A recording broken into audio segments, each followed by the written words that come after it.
Voilà, nous allons parler de la première sortie médiatique de Joseph Kabila. Vous pouvez lire l'interview dans le journal de Sunday de l'Afrique du Sud. C'est un journal qui est publié à Pretoria. Alors, la première inquiétude de Joseph Kabila, c'est de voir pourquoi l'Afrique du Sud doit s'engager aux côtés de la RDC pour une lutte militaire. Kabila est déçu de l'Afrique du Sud. Un grand pays comme l'Afrique du Sud ne devrait pas s'engager dans les aventures de Félix Tshisekedi. Kabila est déçu un peu de l'Afrique du Sud pour avoir engagé la SADC pour soutenir Félix Tshisekedi militairement. Kabila ne croit pas que le problème de la RDC va se terminer seulement avec la rencontre entre Félix Tshisekedi et les dialogues entre Félix Tshisekedi et Kigali. Il dit non, ce n'est pas le seul problème. Il faudra beaucoup plus que l'Afrique du Sud aide Félix Tshisekedi vers la voie de la démocratie. Parce que depuis un certain moment, le président Félix Tshisekedi est parti loin. Il est parti dans ce qu'on appelle la dictature, parce qu'il appelle tyran. Il dit il y a des chefs religieux qui sont renvoyés en exil, des politiciens, des opposants politiques renvoyés en exil, et il n'y a personne qui est tranquille à cause de la dictature de M. Félix Tshisekedi.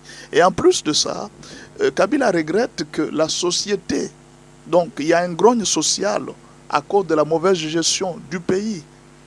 Tout ça parce que Félix Tshisekedi avait refusé ce qu'on appelle les pactes de Sun City, où il y avait les dialogues inter-congolais. Et ces pactes avaient conduit le pays vers la démocratie et vers une alternance politique.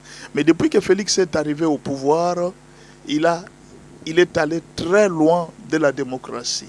Alors, s'il faut croire que la guerre ou bien le pays va être en paix à cause de la fin de M23, c'est une erreur. La RDC est en train d'aller vers l'implosion.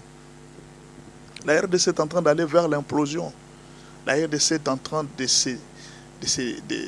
d'aller vers le pire. Pourquoi?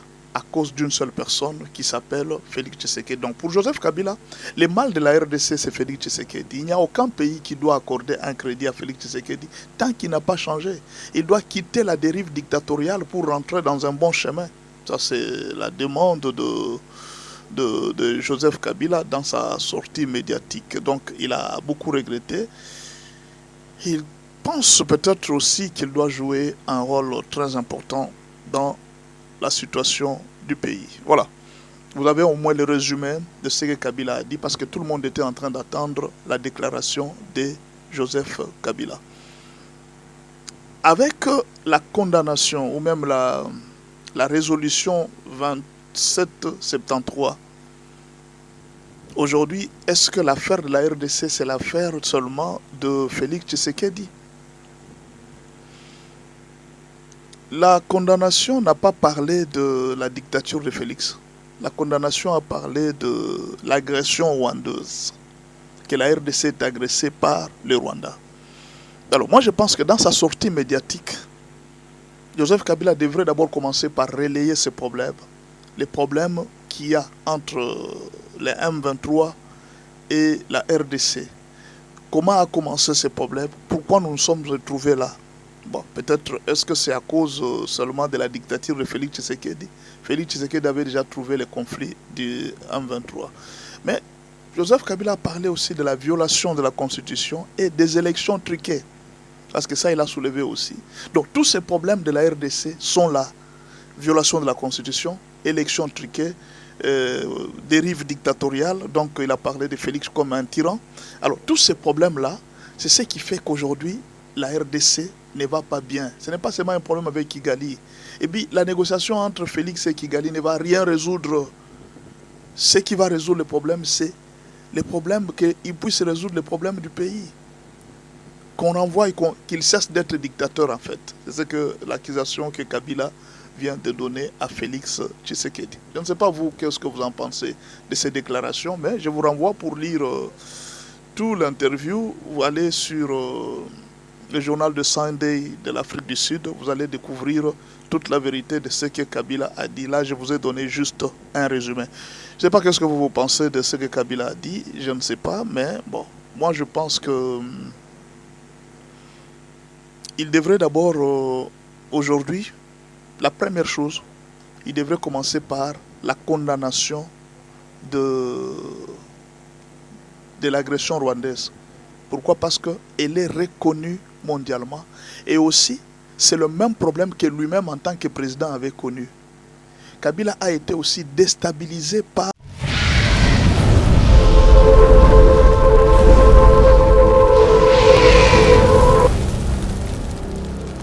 Voilà, nous allons parler de la première sortie médiatique de Joseph Kabila. Vous pouvez lire l'interview dans le journal de Sunday de l'Afrique du Sud. C'est un journal qui publie à Pretoria. Alors, la première inquiétude de Joseph Kabila, c'est de voir pourquoi l'Afrique du Sud doit s'engager aux côtés de la RDC pour une lutte militaire. Kabila est déçu de l'Afrique du Sud. Un grand pays comme l'Afrique du Sud ne devrait pas s'engager dans les aventures de Félix Tshisekedi. Kabila est déçu un peu de l'Afrique du Sud pour avoir engagé la SADC pour soutenir Félix Tshisekedi militairement. Kabila ne croit pas que le problème de la RDC va se terminer seulement avec la rencontre entre Félix Tshisekedi et les dialogues entre Félix Tshisekedi et Kigali. Il dit non, ce n'est pas le seul problème.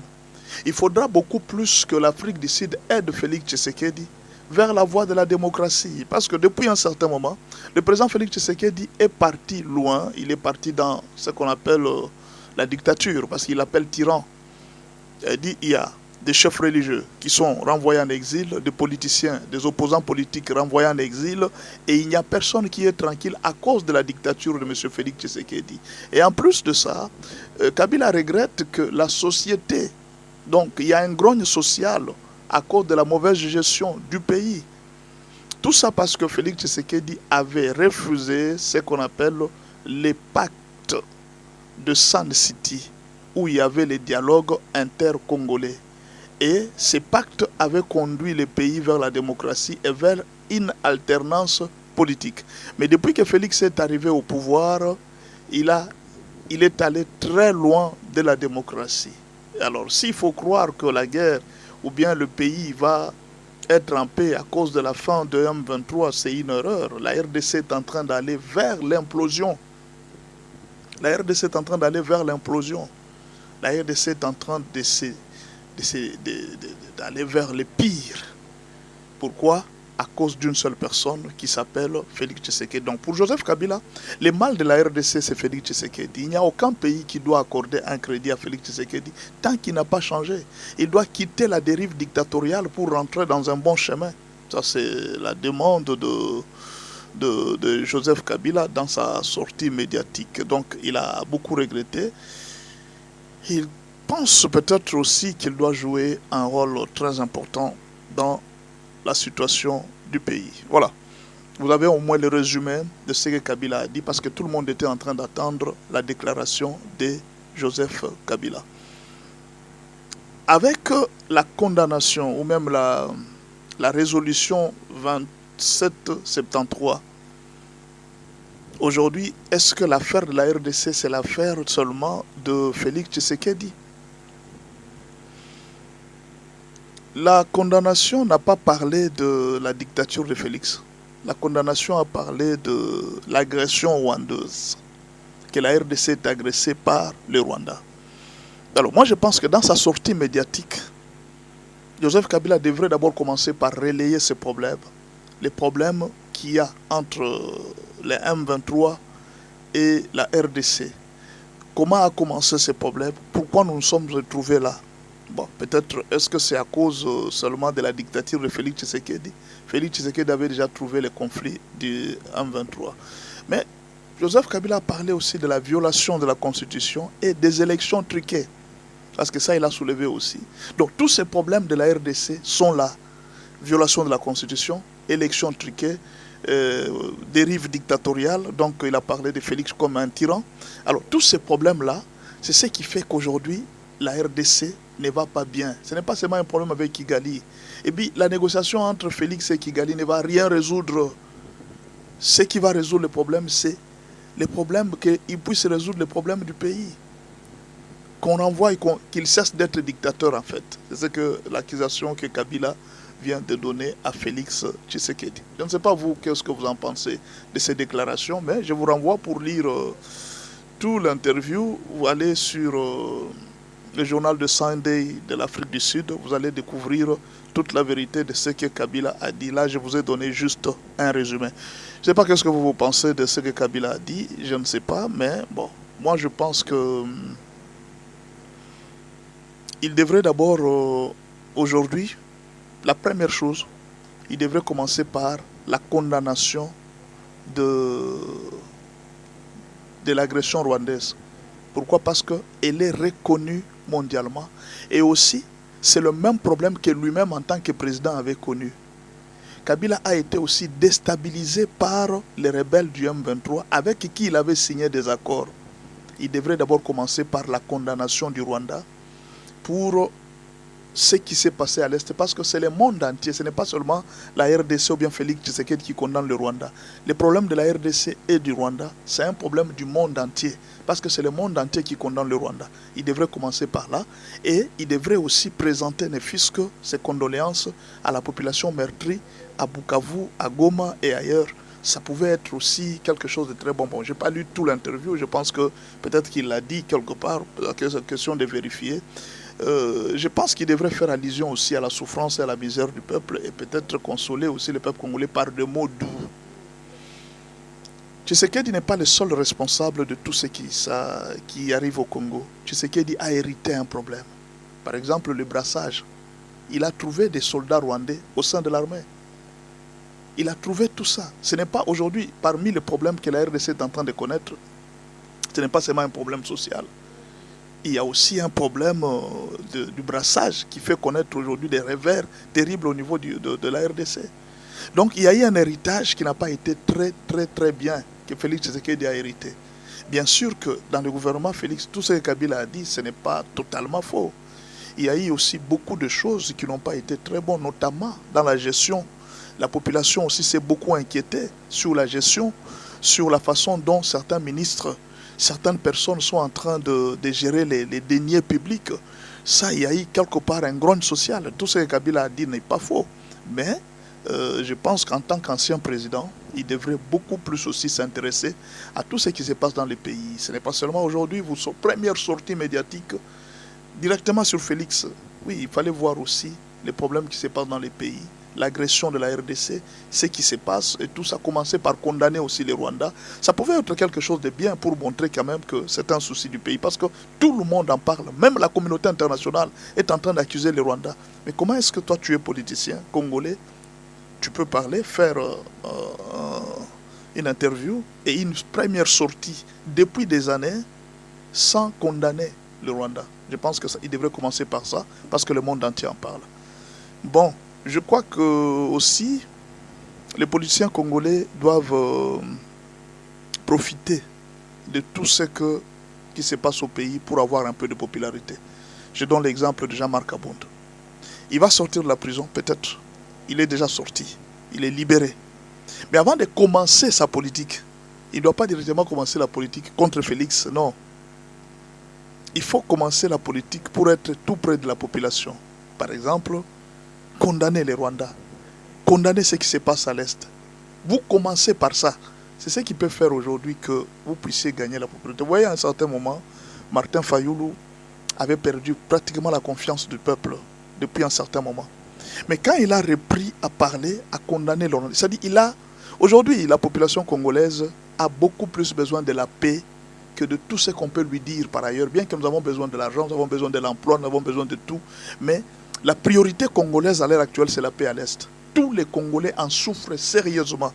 La priorité congolaise aujourd'hui, c'est qu'on ne prenne pas leur terre par le voisin. Quand vous êtes politicien et que vous arrivez, vous commencez la politique, la première chose que vous devez faire, c'est d'abord entrer dans les soucis du peuple. Condamner ce que le peuple condamne. Constater ce que le peuple constate. Ce n'est pas la bataille de Félix Tshisekedi. C'est la bataille du peuple congolais. Regardez les Ouazalendo qui se battent. Parfois, ils boudent le président. Parfois, ils peuvent dire, mais monsieur le président, on ne nous soutient pas, on nous abandonne, tout ça, nos militaires. Ils ne sont pas toujours d'accord avec tout ce que le président fait.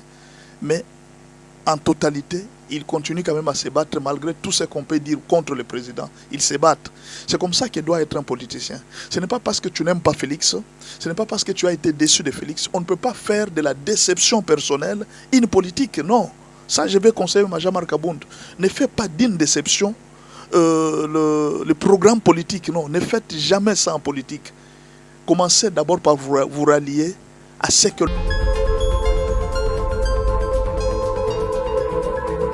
Mon papa,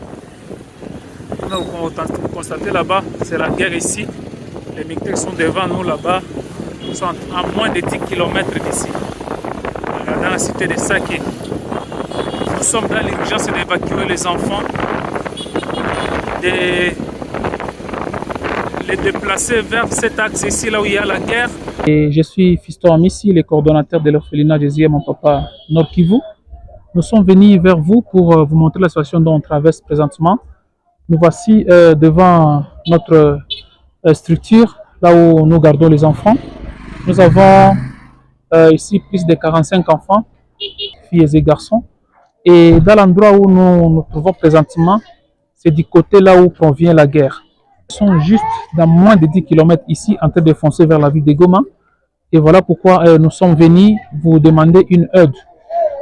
Nous devons évacuer ces enfants ici vers un endroit plus sûr, parce que cet endroit ici est beaucoup plus dangereux. Pourquoi? Parce que c'est là où provient la guerre et c'est du côté où il y a trop de risques. Voilà pourquoi nous voulions avoir des moyens pour puisse déplacer ces enfants ici d'urgence dans un endroit beaucoup plus sûr en attendant que la situation puisse se calmer.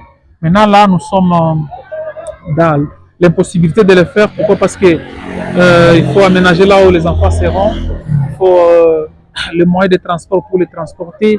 Il faut aussi chercher comment avoir aussi de la nourriture là où ils vont rester. Ça, c'est la situation qui devient très très compliquée ici. Donc, comme vous le remarquez à côté, ici, juste à l'église, à côté de notre orphelinat, il y a déjà des déplacés de guerre qui sont là, ils manquent où aller. Mais nous ne pouvons pas attendre que la guerre puisse arriver jusqu'aux enfants et croiser les bras sans rien faire. Voilà pourquoi nous sommes venus vers vous pour demander l'aide.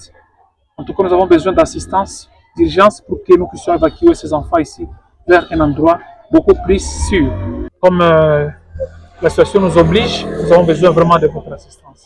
Merci et que Dieu vous bénisse. Voilà nos enfants, ils sont là. Et en tout cas, jusque-là, ils vont bien, ils sont en train de regarder la télévision. Et nous voulons que nous puissions avoir une assistance pour que nous puissions chercher comment évacuer nos enfants ici vers un endroit plus sûr.